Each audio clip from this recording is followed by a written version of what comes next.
आपका फिर से बहुत बहुत स्वागत है। इन लेक्चर सीरीज में हम श्रीमद् भगवद गीता को सिस्टमैटिकली पढ़ने का प्रयास कर रहे हैं। पिछली वीडियो में हमने 4 श्लोक एक साथ डिस्कस किए थे और उनके अर्थ को समझा था। आज की वीडियो में हम प्रभुपाद जी के तात्पर्य को डिस्कस करेंगे, जिसमें प्रभुपाद जी हमारे साथ 3 इंसाइट शेयर करते हैं। तो पिछले वीडियो में अर्जुन कह रहे थे कि हे गोविंद, हमें इस राज्य सुख से क्या लाभ, हमें इस जीवन से भी क्या लाभ, क्योंकि जिन लोगों के लिए हमें राज्य भोग चाहते हैं वो तो हमसे इस युद्ध में लड़ने आए हैं, वो हमारे सामने युद्ध करने के लिए तत्पर खड़े हैं। कौन कौन है ये लोग? तो वह अपने सारे संबंधियों के नाम बताते हैं कि देखिए हे मधुसूदन, जब गुरुजन, पितृगण, पुत्रगण, पितामह, मामा, पौत्रगण, साले और जब अन्य सारे संबंधी ही युद्ध में उपस्थित हैं, वो अपने धन की और अपने प्राण की आसक्ति को त्याग करके हमसे लड़ने आ रखे हैं और मेरे सामने खड़े हैं, तो फिर मैं इन सबको क्यों मारना चाहूंगा? भले ये लोग मुझे क्यों न मार लें। हे जनार्दन, मैं इन सबसे लड़ने को तैयार नहीं हूं। अब बदले में भले ही मुझे तीनों लोगों का राज्य क्यों न मिल जाए, तो पृथ्वी की बात तो छोड़ ही दीजिए। और फिर लास्ट में कहते हैं कि भला इन धृतराष्ट्र के पुत्र को मारने से हमें क्या सुख मिलेगा? इन धृतराष्ट्र के पुत्र यानी इन दुर्योधन, दुशासन आदि को मारने से हमें क्या सुख मिलेगा? तो अर्जुन ये कह रहे थे पिछले 4 श्लोकों में। हम मटेरियल पर्सपेक्टिव से देखें तो हमको अर्जुन की बात समझ आती है कि वो जो भी कहते हैं हम उनसे रिलेट कर पाते हैं, राइट। लेकिन अगर हम आचार्य जन की बात पढ़ें या आगे के अध्याय में भगवान भी स्वयं इस बात को बोलेंगे, तो आचार्य जन ये कहते हैं कि इस वक्त अर्जुन जो भी तर्क दे रहे हैं वो उनकी विपरीत बुद्धि को दर्शाता है। नो ऑफेंस टू अर्जुन जी, वो ये सब कुछ अभी भगवत इच्छा से हो रहा है क्योंकि ऋषिकेश स्वयं करा रहे हैं। वो अर्जुन के मन में ये मोह उत्पन्न हो रहा है ताकि अर्जुन के द्वारा कृष्ण हम सबको गीता का उपदेश दे सके, राइट। तो जो अर्जुन की प्रॉब्लम है, आचार्य जन ऐसे बोलते हैं कि ये तत्व के पर्सपेक्टिव से और धर्म के पर्सपेक्टिव से अर्जुन अपनी उल्टी बुद्धि को दर्शा रहे हैं। तो हमको मटेरियल पर्सपेक्टिव तो हमें समझ आता है कि हाँ, अपने ही स्वजनों को मार के क्या लाभ मिलेगा, राइट। जो भी आर्गुमेंट्स अर्जुन देते हैं we can relate to him, except the last one, जिसमें वो कहते हैं कि ये धृतराष्ट्र के पुत्र को मारने से हमें क्या लाभ, क्योंकि ये धृतराष्ट्र के पुत्र दुर्योधन और दुशासन, अब ये तो हर प्रकार से दुष्ट हैं, पर अर्जुन क्योंकि वो इतने महान भक्त है, वो माफ कर चुके हैं, उनके मन में कोई भी द्वेष नहीं है। आइए चलते हैं, आज प्रभुपाद जी के इंसाइट्स डिस्कस करते हैं। उनको समझना हमारे लिए बहुत जरूरी है। किम नु राज्येन गोविंद किम भोगे जीवितेन वा येषाम अर्थे कांक्षितम नो राज्यम भोगा सुखानि च। तो अर्जुन कृष्ण को गोविंद कहकर संबोधित करते हैं। अब इसके पीछे उनकी उस वक्त क्या मनोवृत्ति रही, क्या मेंटालिटी रही, इसे समझाएंगे प्रभुपाद जी, और वो ये बोलेंगे कि क्या सही मेंटालिटी है, राइट। तो अब प्रभुपाद जी कहते हैं कि अर्जुन ने कृष्ण को गोविंद कहकर संबोधित किया था क्योंकि कृष्ण गौओं और इंद्रियों को सुख प्रदान करने वाले हैं, उनकी प्रसन्नता के विषय हैं। तो अर्जुन इस विशिष्ट शब्द का प्रयोग क्यों करते हैं? वो इस ओर संकेत करते हैं, इस ओर इशारा करते हैं कि कृष्ण ये समझे कि अर्जुन की इंद्रियां कैसे संतुष्ट होंगी, अर्जुन की इंद्रियां कैसे सुखी होंगी। जैसा कि हमने पिछले श्लोकों में पढ़ा ना, अर्जुन कहते हैं कि मेरे अंग कांप रहे हैं, मेरा मुंह सूख रहा है, मुझे चक्कर आ रहा है, मैं खड़े रहने में भी असमर्थ हूँ। तो हम उनके शब्दों से ये समझ सकते हैं कि उस वक्त वो कितने ज्यादा शोक से ग्रसित है, उन्हें कितना दुख हो रहा है इस बात को देखकर, राइट। कि कुछ ही समय में अगर युद्ध होगा तो मेरे सारे संबंधी, सारे जो कुटुंब है, सारा परिवार है, ये सब लोग मारे जाएंगे, राइट। ये वो देख सकते हैं। अब प्रभुपाद जी क्या डिस्कस करते हैं, ये बहुत इंटरेस्टिंग है। वो कहते हैं किंतु गोविंद हमारी इंद्रियों को तुष्ट करने के लिए नहीं है। ये बहुत जरूरी पॉइंट। क्या कहते हैं? किंतु गोविंद हमारी इंद्रियों को तुष्ट करने के लिए नहीं है।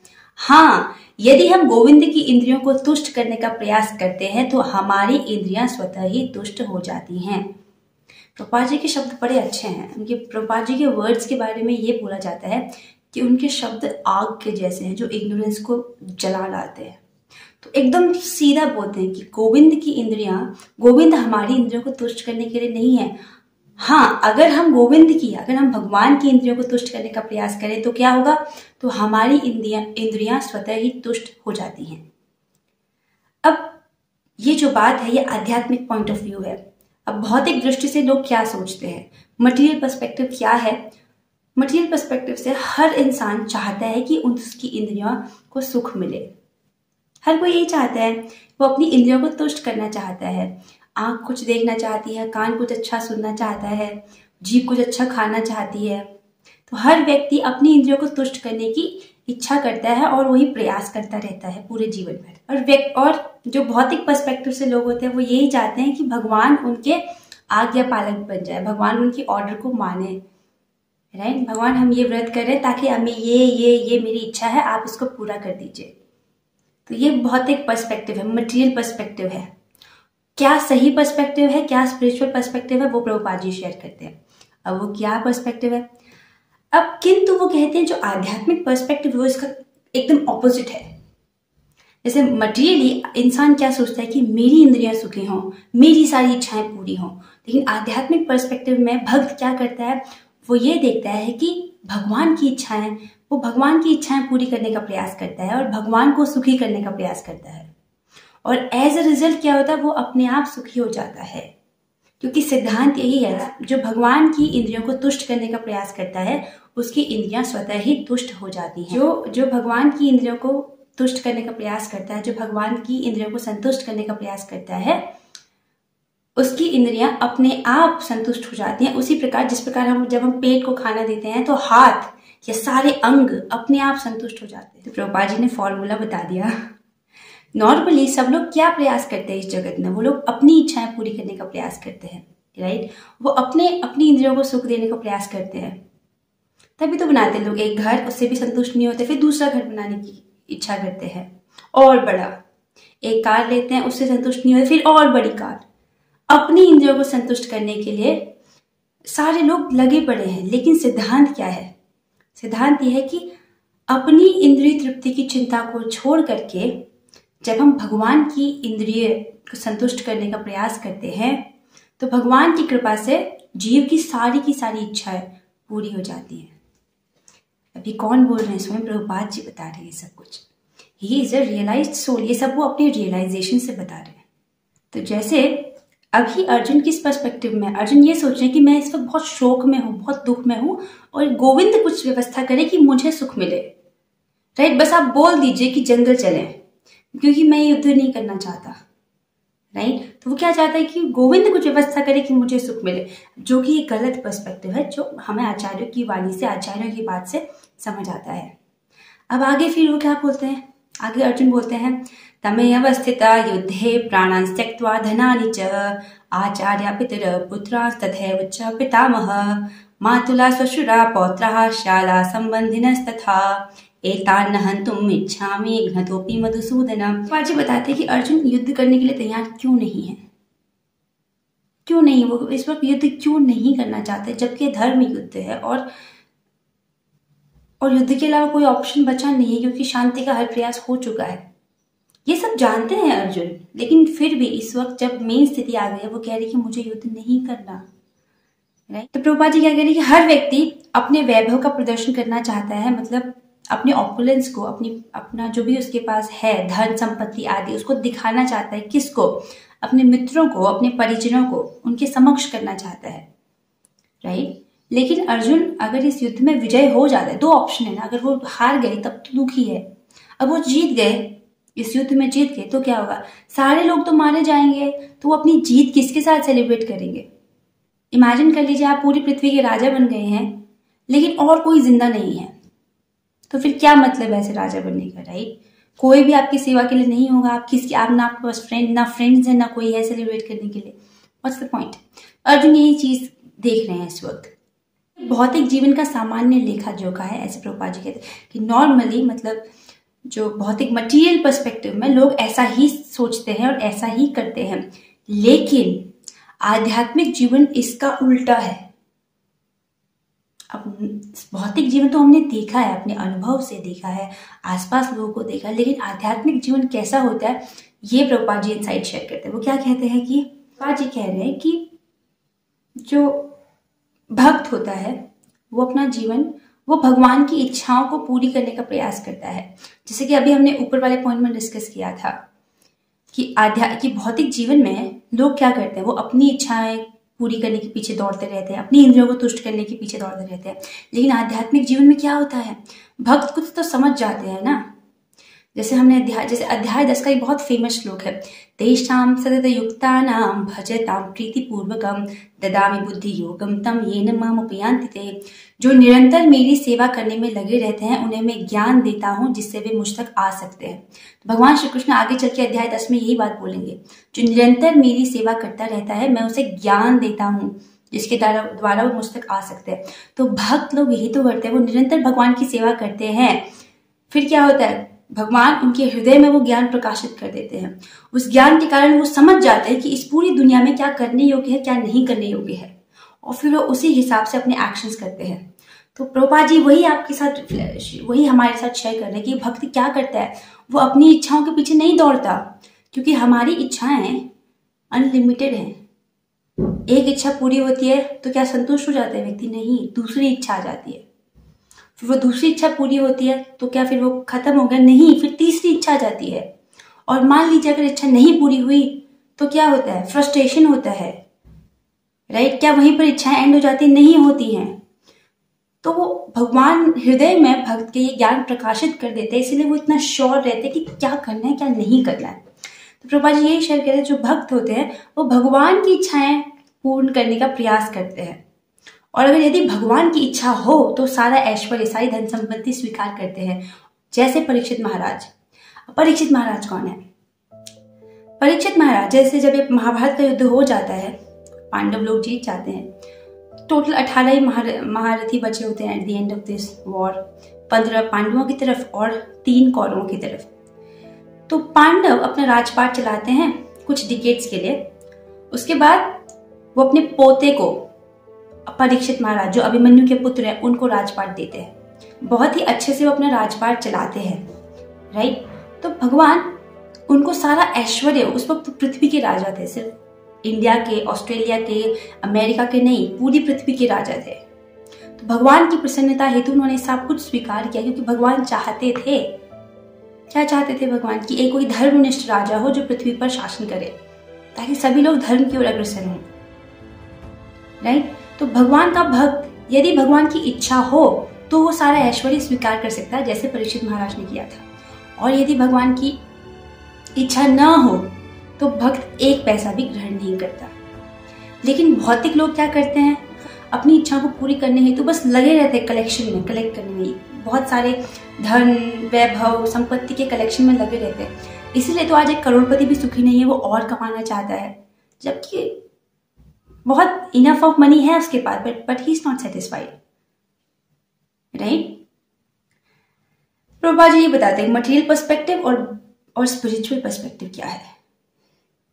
और अगर हम देखेंगे कि कौन ज्यादा संतुष्ट रहता है, तो भक्ति योग में जो भी व्यक्ति हैं वो संतुष्ट रहते हैं।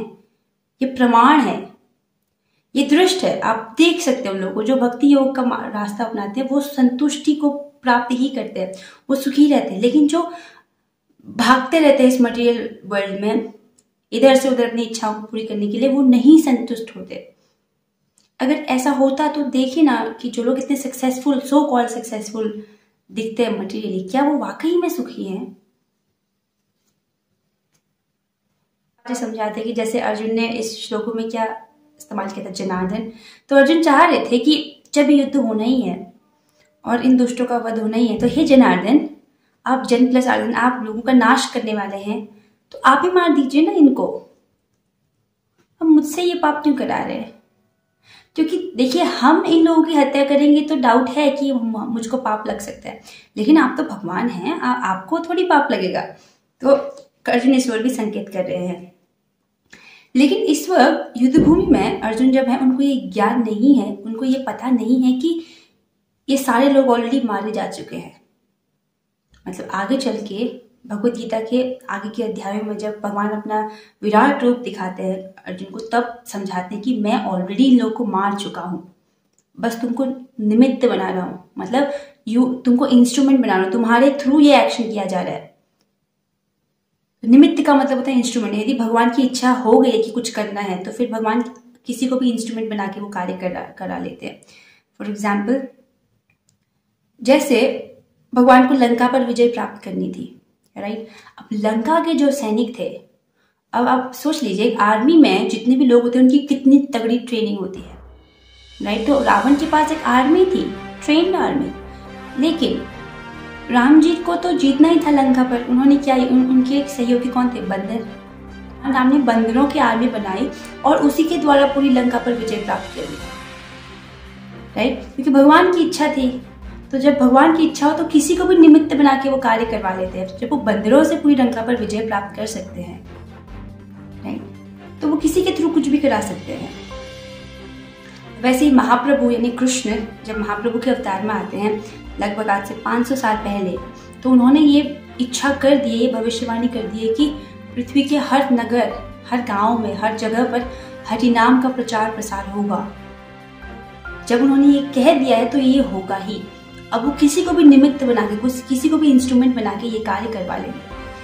हमको बस बीच में गिलहरी की तरह आना। जैसे राम जी के जो कार्य था पुल बनाने में, उसमें जो गिलहरी थी उसने योगदान किया ना, चाहे अपने सामर्थ्य के हिसाब से किया, चाहे वो थोड़ा सा क्यों ना किया हो, लेकिन उसको भी तो क्रेडिट मिला ना कि उसने राम के कार्य में सहयोग दिया। उतना ही क्रेडिट जितना बाकी सब बंधुओं ने किया, राइट। वैसे ही जब महाप्रभु का जब प्रचार कार्य चल ही रहा है, सब लोग उसमें योगदान कर रहे हैं, तो हम भी थोड़ा बहुत अपने सामर्थ्य के हिसाब से कर देते हैं। क्यों? क्योंकि ये कार्य तो सक्सेसफुल होना ही है, भगवान की इच्छा है, नहीं। और बात बता दें कि क्योंकि अर्जुन भगवान के असली भक्त हैं, इसीलिए वो प्रतिशोध नहीं लेना चाहते, वो बदला नहीं लेना चाहते। ऑल्दो उनके साथ बहुत बुरा हुआ, इन दुर्योधन पार्टी ने बहुत बुरा किया, उनके घर में आग लगाई, उनके भाई को जहर दिया, उनकी पत्नी का अपमान किया, इनकी जमीन छीन ली, इनको 6 से 13 साल तक वनवास में भेज दिया, क्या क्या दुख नहीं दिए, हर प्रकार के दुख दिए। फिर भी अर्जुन कह रहे हैं कि मुझे इनसे बदला नहीं लेना, इनको मार के मुझे क्या सुख मिलेगा, राइट। ये तो अर्जुन का लेवल है, मतलब व्हाट अ हाई, हमारे कल्पना से कहीं आगे है अर्जुन, राइट। इतने महान व्यक्ति हैं, वो मना माफ कर चुके हैं इन सब लोगों को, जबकि इस हद तक इनको टॉर्चर करने का प्रयास किया था, मतलब पूरी शक्ति लगा के। अपि त्रैलोक्य राजस्य हेतु किम नो मही कृते निहत्य धात राष्ट्रान का प्रीति स्या जनार्दन। तीसरा इंसाइट प्रभुपाद जी यही शेयर करते हैं कि वो शेयर करते हैं कि दुष्टों द्वारा भक्त के उत्पीड़न पर भक्त की क्या प्रतिक्रिया होती है, और क्या भगवान दुष्टों द्वारा भक्त के उत्पीड़न को सह लेते हैं, राइट। तो भगवान के जो भक्त होते हैं वो दुष्टों के, जो दुष्ट लोग उनके साथ व्यवहार करते हैं उसके प्रत्युत्तर में प्रतिशोध, बदला नहीं लेना चाहते, राइट। लेकिन भगवान जब इस बात को देखते कि मेरे भक्त के साथ ऐसा व्यवहार हुआ है, इस बात को वो सह नहीं पाते। इसीलिए हमें बताया जाता है कि सबसे बड़ा अपराध होता है जो भगवान की सेवा में लगे हुए हैं, जो भगवान नाम के प्रचार प्रसार कार्य में लगे हुए हैं, उन भक्तों का अपमान करना, उनकी निंदा करना, क्योंकि फिर हरिनाम प्रभु सह नहीं पाते इसको, राइट। और जैसे महाभारत के केस में देख लीजिए, अर्जुन तो माफ कर चुका है, लेकिन कृष्ण ये जो भी अपमान के भक्तों का हुआ उसको सह नहीं पाए। तो भगवान किसी व्यक्ति को अपनी इच्छा से क्षमा कर सकते हैं, किंतु यदि कोई उनके भक्तों को हानि पहुंचाता है, यानी कोई भगवान के भक्तों को नुकसान पहुंचाता है, तो वो क्षमा नहीं करते। इसीलिए भगवान इन दुराचार्यों का वध करने के लिए उद्यत थे। जो भी ये दुर्योधन पार्टी है, इन सब का वध करने के लिए भगवान एकदम तैयार खड़े हैं, क्योंकि इन दुष्टों ने इनके भक्तों को कितना परेशान किया, राइट। भले ही इनके भक्त जैसे अर्जुन ये सब बोले कि हमने माफ कर दिया है, लेकिन भगवान ने माफ नहीं किया है, राइट। अब इसका एक और उदाहरण आता है वहां पर जगाई मदाई के केस में, जब नित्यानंद प्रभु जगाई मदाई से मिलते हैं। जब जगाई मदाई तो बहुत बड़े पापी व्यक्ति होते हैं, लगभग 500 साल पहले की बात है।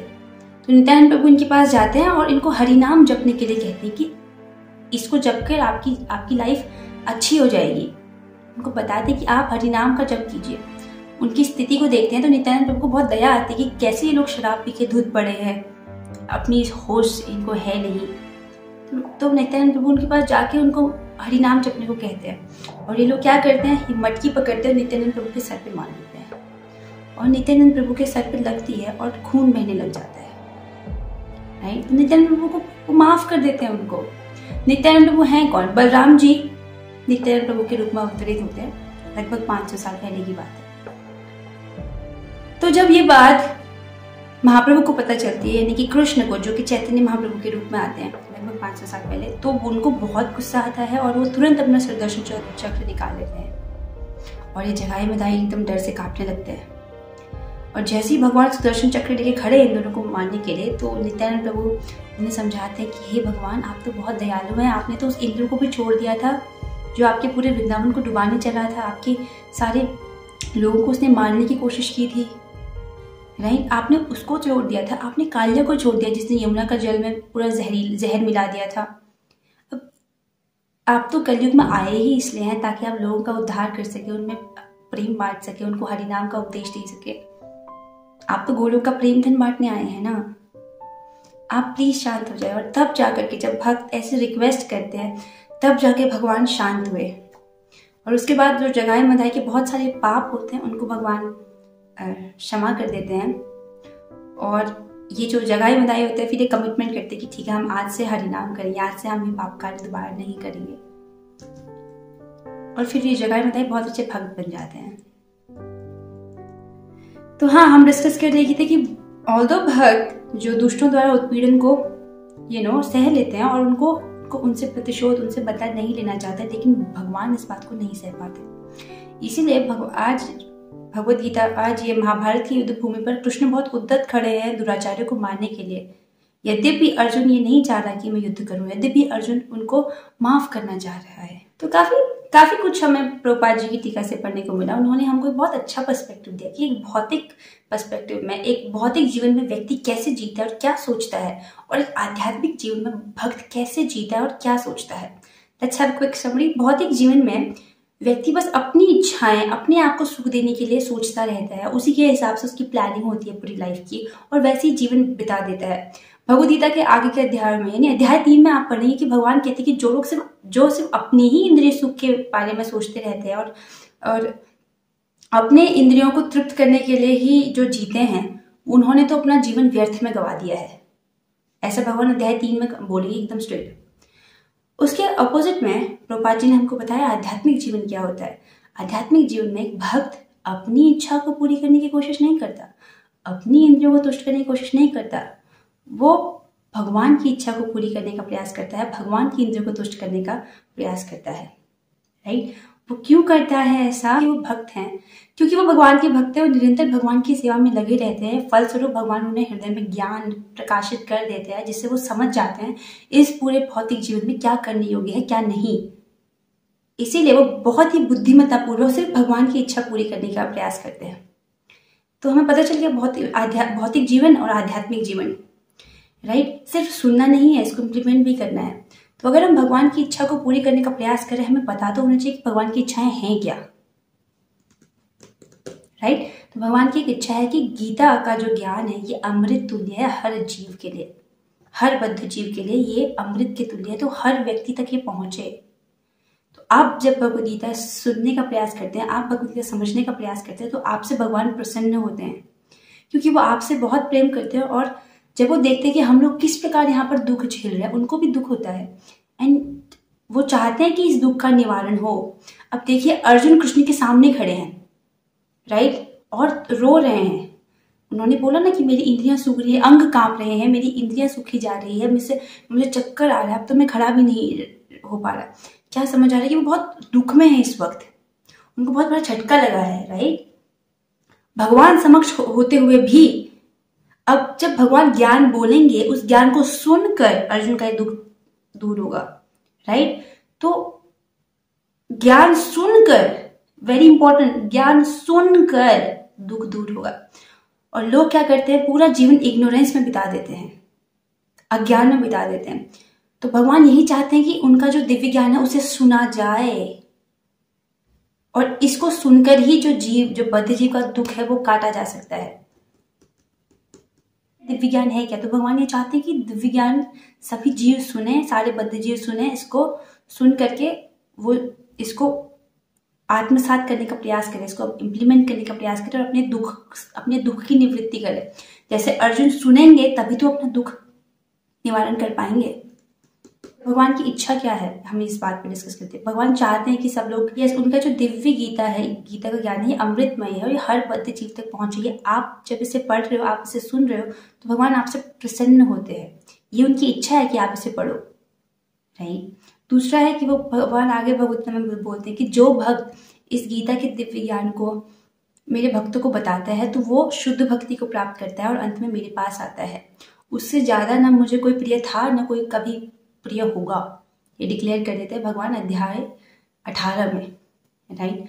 और क्या चाहते हैं भगवान? भगवान चाहते हैं कि हरिनाम का जप करे, हर कोई हरिनाम का जप करे, क्योंकि वो जानते हैं कलयुग में बहुत ज्यादा पाप बढ़ने वाला है। और जिसने हरिनाम का आश्रय लिया है, जो हरे कृष्ण महामंत्र को जपता है, वो प्रोटेक्टेड है। बाकी सब पर कलयुग अपना प्रभाव दिखाएगा। इसीलिए जैसे वो द्रौपदी के लिए साड़ी के रूप में आए थे, हम लोगों के लिए वो स्वयं एक मंत्र के रूप में आए हैं। तो गुरु लोग हमें, हमारे आचार्य अपनी रियलाइजेशन से बताते हैं कि भगवान का मंत्र स्वयं भगवान है। जैसे ये बात हमारे लिए समझनी बहुत मुश्किल है कि भगवान साड़ी कैसे बन गए द्रौपदी के लिए, राइट। पर वो भगवान है, वो कुछ भी कर सकते हैं। जैसे गंगा मैया पानी की फॉर्म में है, आप गंगा का पानी स्टोर कीजिए, वो कभी नहीं सड़ता, राइट, क्योंकि वो गॉडेस, वो खुद गंगा देवी हैं, राइट, गंगा जी हैं वो। अब उसी प्रकार तुलसी महारानी, वो एक प्लांट के फॉर्म में, but she is goddess herself, right. और वैसे ही भगवान अपने मंत्र के फॉर्म में है, हरे कृष्ण महामंत्र के रूप में। अब ये बात तो हम अभी समझ नहीं सकते, लेकिन हमारे आचार्य जी बोलते हैं कि ये मंत्र और भगवान में कोई अंतर नहीं है, राइट। इसीलिए हम और भगवान एक्सपेक्ट करते हैं हर किसी से, आपसे भी, कि आप हरे कृष्ण महामंत्र का जप करें ताकि आप प्रोटेक्टेड रहे इस कलयुग में। इसी के साथ हम आज की गीता चर्चा को यहीं पर विराम देते हैं। आपसे मिलेंगे अगली वीडियो में। श्रीमद् भगवद गीता की जय, श्री प्रभुपाद की जय, और glories to Shri Guru Gouranga. Hare Krishna.